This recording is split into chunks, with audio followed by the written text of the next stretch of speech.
Assalamu alaikum. Okay, so as you all people requested to have a recorded lecture, so here I am. Um, I would like to recall the previous lecture which we have done about the biosafety cabinets. So I'm sharing my screen about biosafety cabinets. We call them, basically they are the containment equipments and the primary and the secondary facilities.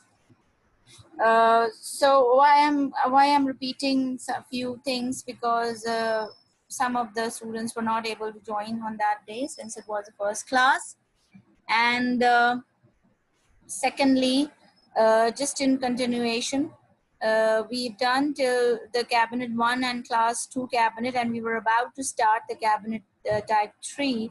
So before going to detail, I'll just summarize what we've done previously, and then we'll continue from there.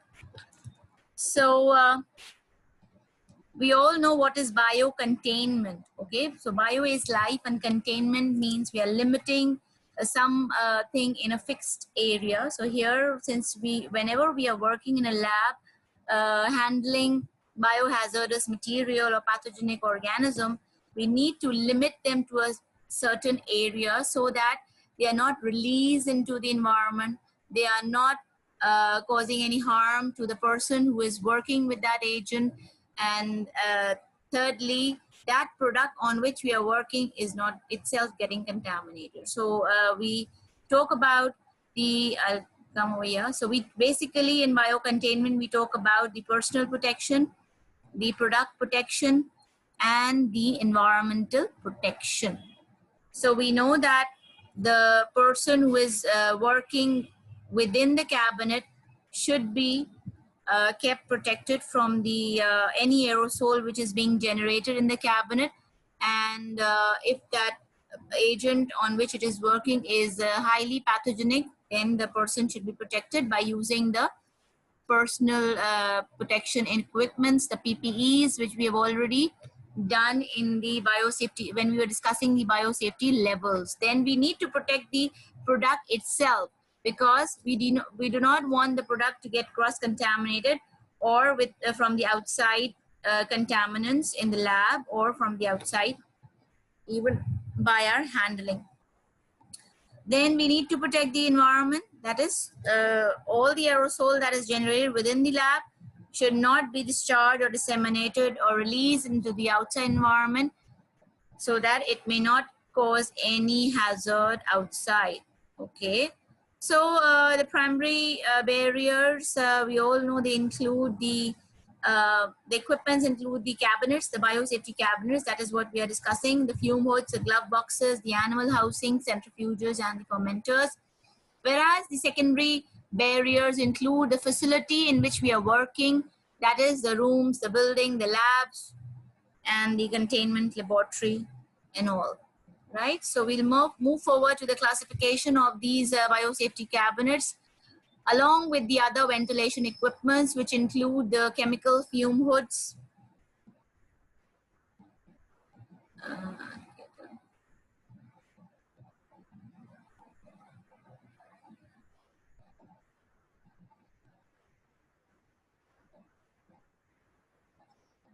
So it just 1 minute. So the chemical fume hood, biological safety cabinets, isolators, and clean benches are the ventilation equipments. We are discussing the biological safety cabinet, which include class 1, 2, and 3 BSCs. The class 2 BSCs are further subdivided into A types and B types, which are further divided into A1, A2, B1, and B2. All of these four differ from each other basically on the amount of air which is being exhausted and recirculated within the compartment. So we will see how they are different from each other. Before that, we will see how the chemical fume hood works and how it is different from the biosafety cabinet. Now, it is different from the biosafety cabinet because it only offers personal protection. We require a cabinet for biological biocontainment for personal product and and the environmental protection. But this is only providing you personal protection. That is why chemical fume hoods are not usually used for the biohazardous material, or we require the biosafety cabinets for that person, for that purpose. So it gives you 100 feet per minute face velocity, always exhaust all the air to the outside, do not offer protection, and it draws contaminant in the lab air directly over the product being worked on. So that is why it is not providing any protection. Only it has a sash in front of it so that it is protecting the person who is working. Otherwise, there is no filtration. This means that there is no filter or HEPA filter installed,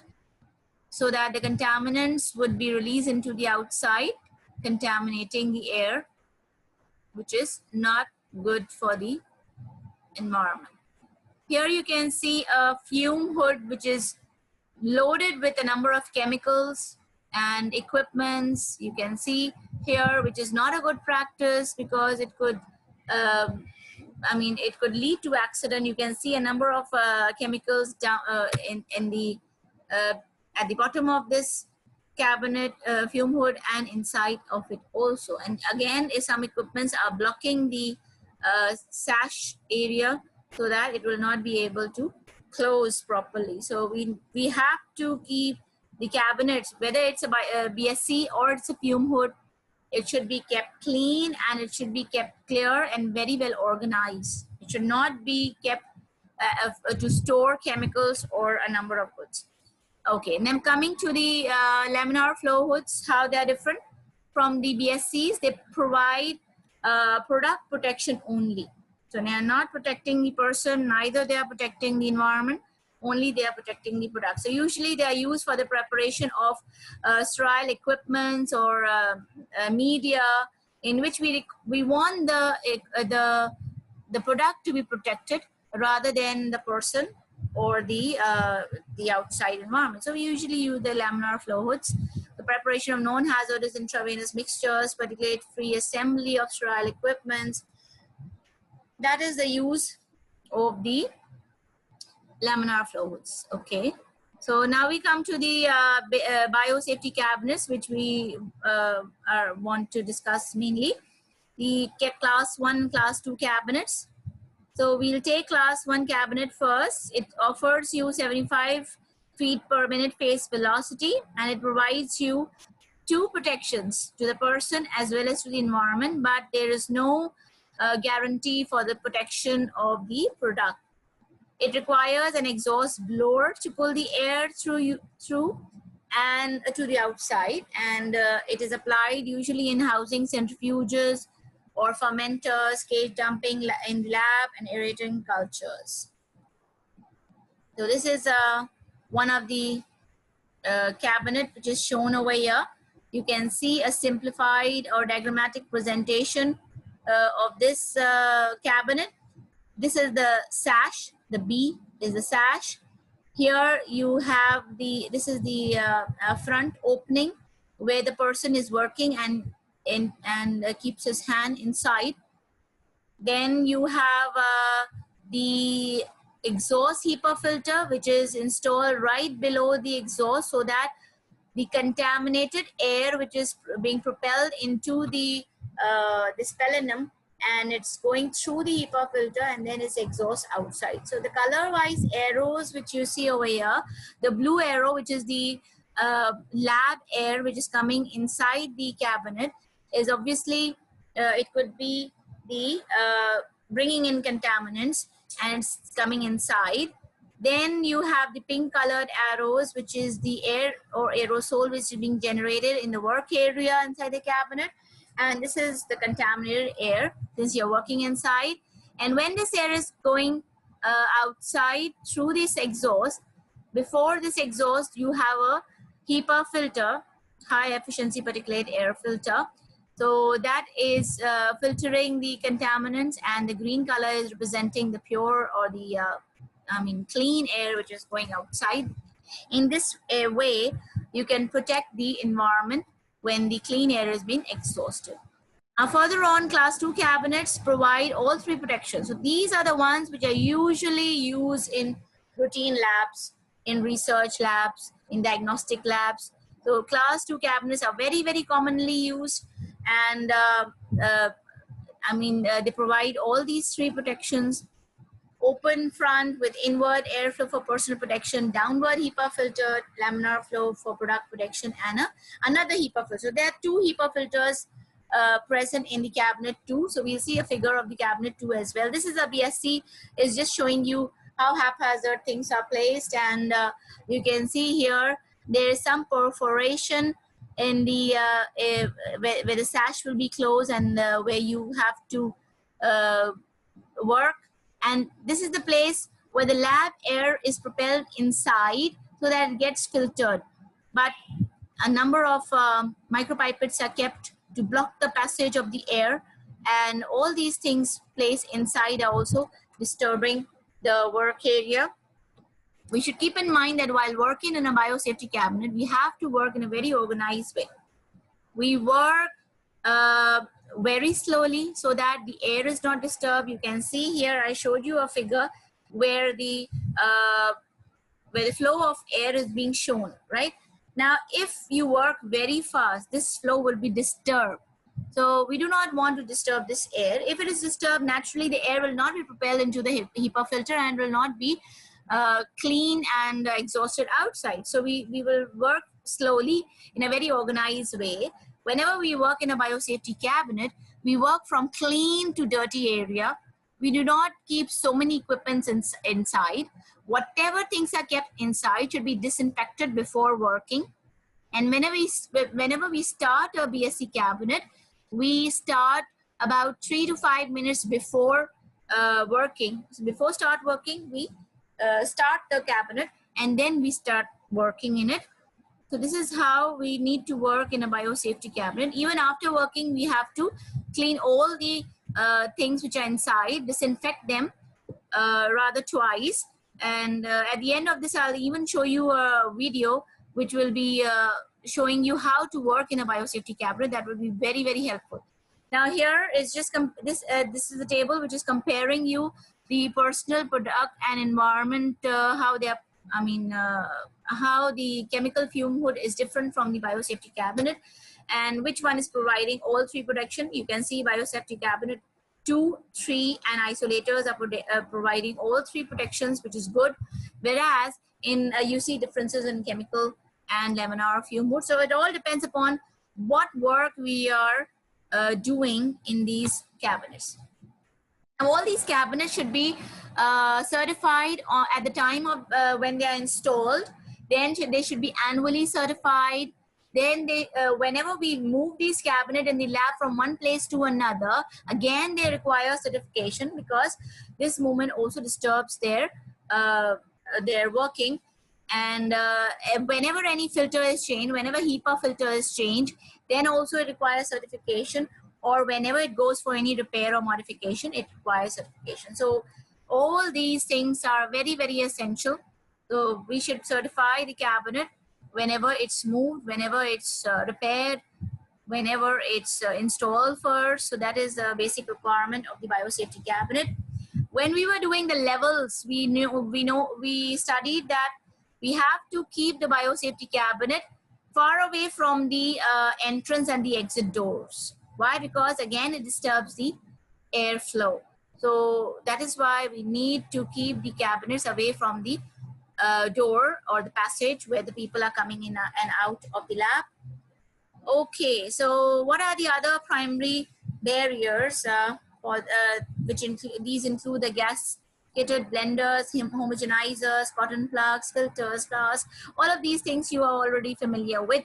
Then we have a vacuum, a HEPA filter, plastic wares, gas burners, centrifuges, and so many other utensils which could be used in the biosafety cabinet. Okay, so the BSc level 2 should be having, that is the secondary barrier, we should be having lockable doors, sinks, bench tops, which are impervious, which should not be absorbing all these material, biological safety cabinet, which are required, or if required, eye wash stations and inward airflow desirable, if it's desirable. So levels we've already done, so you can go through the, I don't remember if I gave you the PDF of the levels. I'll see if I have a soft copy here.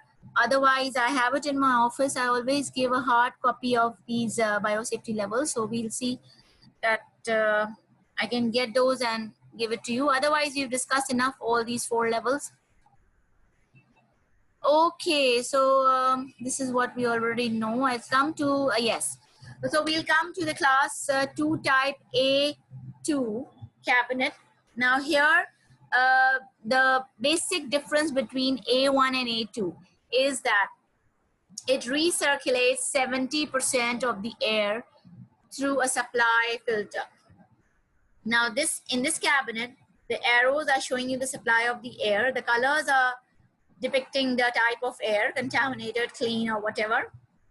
But you can see 2 filters, the light blue colored rectangular patches which you see over here. The first one here and the other one near the exhaust.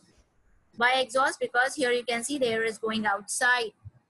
So this HEPA filter, which is recirculating the air into the work area, this is called as a supply filter because it's recirculating the air. And the one which is kept or installed near the exhaust is called as the exhaust filter, exhaust HEPA filter. So it's exhausting the clean air outside, and the supply filter is bringing the clean air or recirculating the clean air back into the working area. Is it clear? And so it recirculates 70% of the air, whereas it exhausts 30% of the air. And this is what is different about it.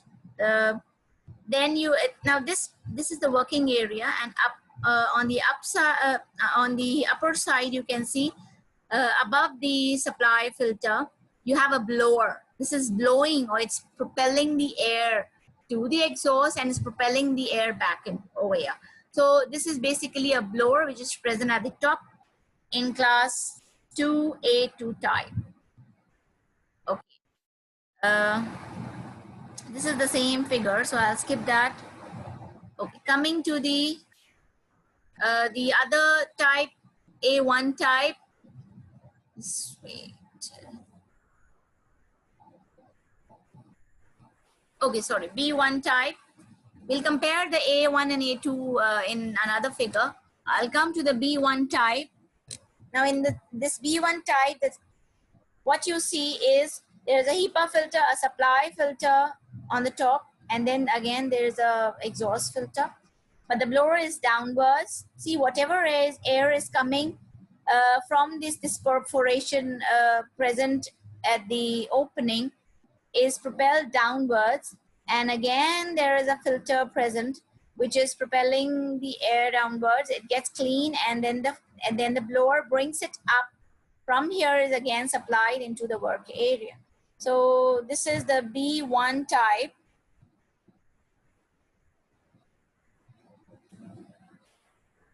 And the B1 type is different from the A1 type because it is bringing in 60% of the air is pulled directly through the rear grill of the work area into the dedicated negative pressure plenum. Here, this place is the plenum, right? Where a negative pressure is prevailing, and this air passes through an exhaust HEPA filter, right? So this means that is exhausting 60% of the air and recirculating 30% of the air, 40%, sorry. So approximately 40% of the descending air is pulled forward where it mixes with the room air, okay? So this means that B1 type exhausts 60% of the air and recirculates 40% of the air inside the work area in the cabinet. How B2 type is different? B2 type is much more reliable in a way that you can work with chemicals as well as you can work with the biological agents in class 2 B2 type cabinet because it exhausts 100% of the air to the outside. All the air is exhausted. Means that whatever air or aerosol or contamination is generated in the work area is propelled through this blower, passing through the exhaust HEPA filter, and clean air is released to the outside. So none of the air is being recirculated. All of the air is exhausted. So 100% exhaust in case of B2 type. B1, 60% exhaust, whereas A1 exhausts 70% of the air.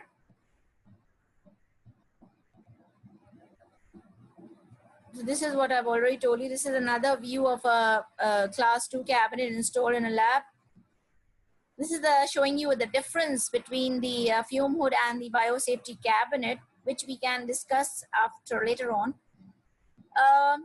Here you can see the difference between A1 and A2 type. Now the basic difference between the A1 and A2 type is that, see, this is the work area. This is the front opening. This is the sash. Here, this pink colored area is the pellenum, okay? And in both the cabinets, A1 and A2, a positive pressure is present in the pellenum. So this means that contaminants could be present over here. But since we have a HEPA filter and an exhaust, so all the contaminated air is released after it's clean. But sometimes what happens that if there is any leakage in the pellenum, then the contaminants could be pulled out. So it could be released outside. What is good about in A2 type is that you can see in the front over here, there's a light blue colored area, a very narrow passage, and this passage has negative pressure, right? You don't see this passage over here. This pellenum does not have any negative pressure in front or on the other side of the pellenum, right? So this negative pressure will protect whenever there is any leakage. So that is the positive thing about the A2 type, class 2 A2 type, which I usually use. So they are having an edge over A1 type. A1 type was first made in 2008, and that was usually used, but then the A2 type took over it because of this positive feature of it. So on A2 type, the red pellenum is surrounded by a blue pellenum. So if there is any leakage, it will be pulled back by the negative pressure. Okay, the class 3 cabinet. This is what we are doing new. Up till now, whatever I have shown you is about was about whatever we've discussed. So I have just repeated everything. Now I'm starting with the class 3 cabinet, and after that, I hope I get 5 minutes more to show you that tutorial or video about how to work in it.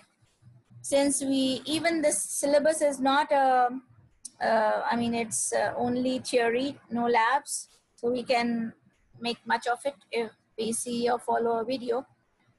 So the BSc3 is completely welded construction, airtight. It's metallic, welded. Now, it has a dual exhaust ALPA filter which delivers superior protection. So ALPA filters are more efficient than the HEPA filters, and it has a size of, 1 particle out of 10 billion. So it has 0.1 to 0.3 micron size, which can penetrate. So filtration efficiency is even higher for particles larger than 0.3 micron and smaller than 0.1 micron. Inflow room air is ALPA filter to establish product protection.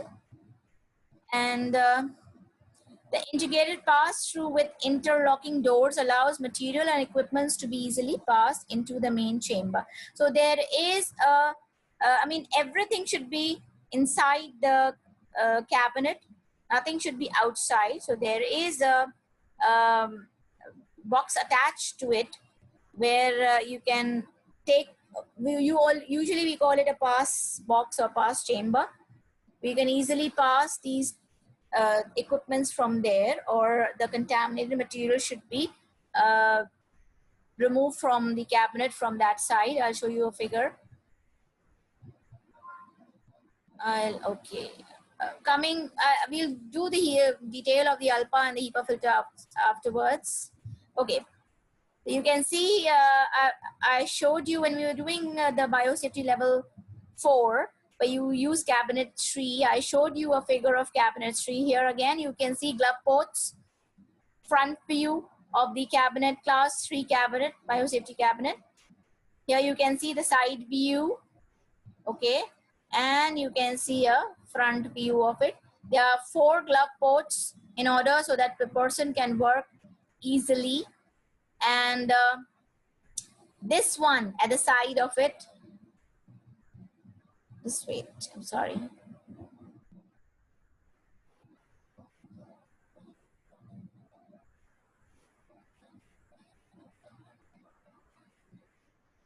Okay, this one, this box number 2 over here, you can see a box attached to this cabinet. This is a pass box. Okay, so all the contaminant material could be removed from here. So there's no other opening. It's properly sealed from every side, and you have to work very carefully. So you have a microprocessor. It's all automated system. So you have a microprocessor control system over here, and then you have a pass box, and then you have a pre-filter over here. So there is a pre-filter over here. Then you have an ALPA filter. The green one is the ALPA filter over here. You have a fluorescent light over here. So you can even use a fluorescent light. Glove ports you've already seen. So these are the side view of the glove ports. Hands are shown here. Okay. You have the exhaust filter. Oh, this one. You have the first exhaust filter, and below this you have the blower over here. Then you have the second exhaust filter. Okay. Then you have the, we also have this is the UV lamp over here. So you can even use a UV lamp for disinfection. Then you have a pressure gauge, see the pressure inside. And you have the exhaust collar. I'm sorry. So this is the BSc class 3 cabinet. I just want to show you that tutorial. Before that, you can see this HEPA filter. HEPA filter, you are seeing a number of layers of boron silicon plates. So these are the boron silicate fibers, which are typically fiberglasses, and they range in size from 0.5 to 2 micron. It's just like a sieve and filters particles of a particular size. So we have HEPA and ALPA filters. So there's an F-type ALPA filter, which removes 99.999, a triple decimal place, percent of contaminants, either between 0.1 micron to 0.2 micron. And there's a K-type ALPA filter also, and it has an efficiency of 99.995. Okay, so which one is more efficient? The F-ALPA filter.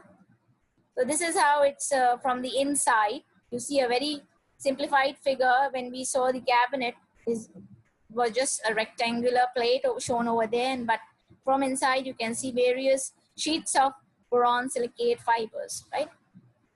Okay, so I guess, okay, we have an overview. Let's see.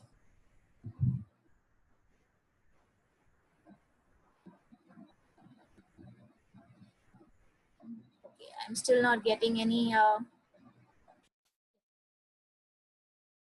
Okay, so I'll just show you the tutorial before I end up the class. So I already told you that whenever we are working in a biosafety cabinet, we need to work very slowly. We have to work from a clean to dirty area.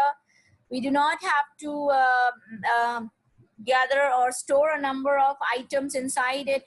While working or after working, we should disinfect all the equipments, all the glassware. I'll show you how they disinfect, and then we have to switch off the cabinet. Before working, we switch on the cabinet 3 to 5 minutes or 2 to 3 minutes, and then we start working. And before working, we should think about all the things which we would be requiring during the work. So keep all these things inside the working area so that you do not move away from the cabinet while working. So all these things should be kept in mind while working in a cabinet. So we'll see this video and you'll understand it much better. I'll share the screen. Just wait.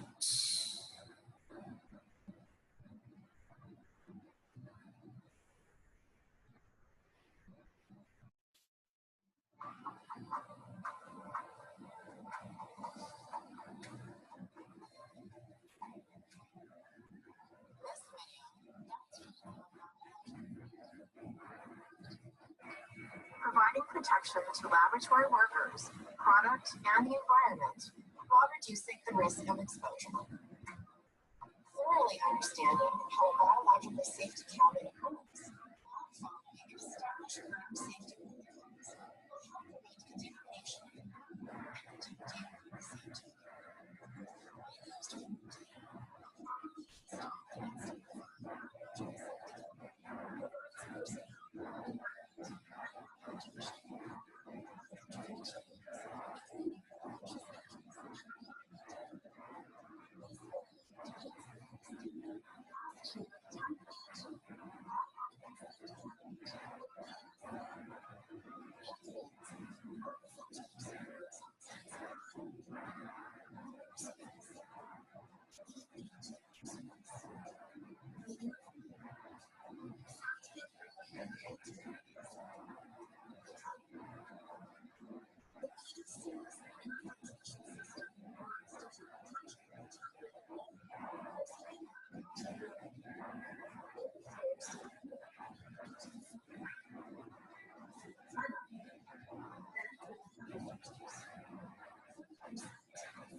Okay, so now you people just saw this video how you work in the biosafety cabinet.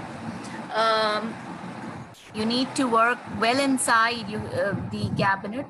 Make sure that you're 10 inches inside the cabinet, and not a lot of people disturbing you. I mean, they should be 1 meter apart from you if there are other people working in the lab, and therefore, so that the air is not disturbed while you're working. So this, now here we have an overview about all these cabinets and how they're different in their phase velocity, airflow pattern, the radionuclides or chemicals, if they could be used in these cabinets, and in which level they could be used. That is very important. And what kind of protection do they provide? So if you see class 1 cabinet, it's giving you a phase velocity of 75 feet per meter. It's giving you an airflow pattern, and in a front, rear, and top through HEPA filter, if there is a HEPA filter. Then we could not use for toxic chemicals or radionuclides. We could not use it for a higher level, that is level 4. We can use it for level 2. Even I would say that would not be preferred in level 3 unless and until is provided with good HEPA filters. Class 2, A1 type and A2 type, as they are different in their circulation. A1 type circulates 70%, recirculates 70%, and the rest is exhausted. And the A2 type, it recirculates 30%. That is how they are different. B1 type, no recirculation and total exhaust. Again, see, B1 type, they have 60% exhaust and 40% recirculation, but in B2 type, there's complete, I mean, there is no recirculation and complete exhaust. Then class 3 types, it supplies air inlets and exhaust through 2 HEPA filters. So naturally, everything is exhausted while we are working in a class 2 cabinet. Yes, we can work with radionuclides and toxic chemicals in B1 type and B2 type because it's complete exhaust, and even in class 3 type. All of these are used for level 2, as well as they could be used for level 3, but only class 3 cabinet is used for level 4. Then all of them are providing you product and product protection, but only class 1 is not providing you product protection. Rest all of them are providing you person and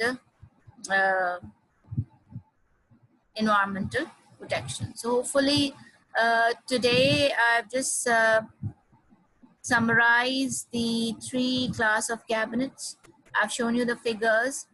You can even see more tutorials to understand much better, and you can find more PDFs, read about it. I have a few PDFs, but as I was telling you that those PDFs are in hard copy, I'll just find out if I have soft copy, so I'll just mail you. And that's all for today. Inshallah, we'll meet in the next session. Let's see how this recording works out. If you find it more easy, so we'll go towards recordings. Otherwise, we'll switch over to the live session. Okay then, thank you so much. Allah Hafiz.